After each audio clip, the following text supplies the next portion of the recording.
Nakauwi na ang isang babaeng OFW na pinagmalupitan umano ng kanyang amo sa Kuwait.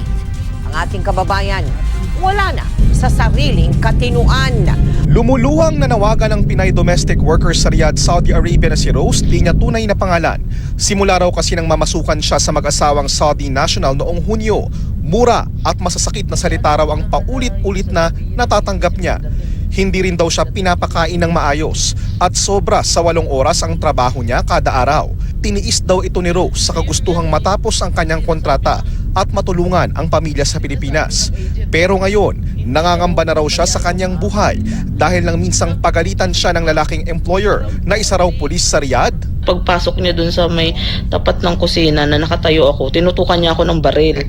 Nakakapanginig lang naman pag may mga ganito tayong nababalitaan na inaabuso ng mga kababayang OFW. Ilan lamang ito sa mga hindi makataong pakikitungo sa ating mga kababayan abroad.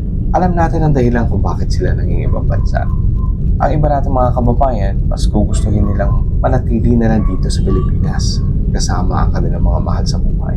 Pero alam niyo bang may demonyo ding amo, boss o CEO na hindi makatao sa iba nating mga kababayan dito mismo sa Pilipinas? Based on my experience, kamakailan lang, hindi ko akalain na mangyayari din pala sa akin dito pa sa sariling bayan. Pa-translate na lang sa English, para makarating din ito sa ICC.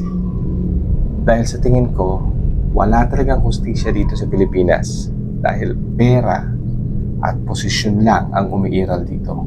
Kaya ramdam ko yung mga OFW na dumaranas ng pang-aapi, pang-aalipusta, pang-aapuso at pananakit ng kanilang mga amo. Sa ibang bansa, 2 lang ang tatakbuhan ng mga OFW na may mga abusadong employer. Una na dito ang Philippine Embassy.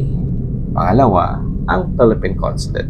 Pero dito sa Pilipinas, maraming sangay ng gobyerno ang dapat mong puntahan. Ang daming dapat pirmahan. Maghihintay ka pa ng ilang buwan para sa hearing. Pero ang bagsak nito, kay tulpo pa rin. Nung una, akala ko kwento-kwento lang ang masamang ugali ng CEO na ito. Dahil kung titignan mo nga naman, sa panglabas na kaanyuan, parang mabait naman. May weekly prayer meeting pa nga ito.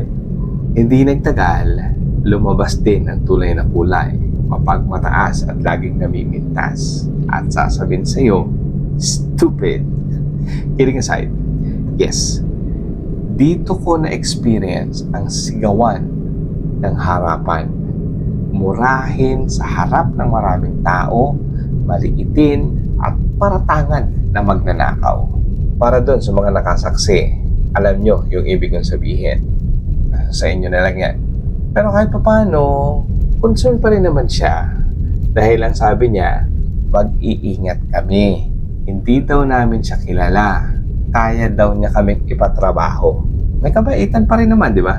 Siguro dahil nga lang ito sa lagi niyang ipinangangalandakan na marami siyang koneksyon sa ilang sangay ng gobyerno.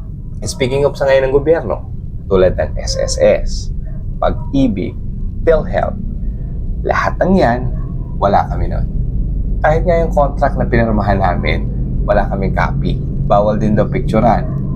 Sabi ko nga, baka company rules o company policy, kaya dead man na lang ako. Isa sa dahilan ng pinag-awayan naming mag-asawa ay yung 13-month pay o 13-month bonus.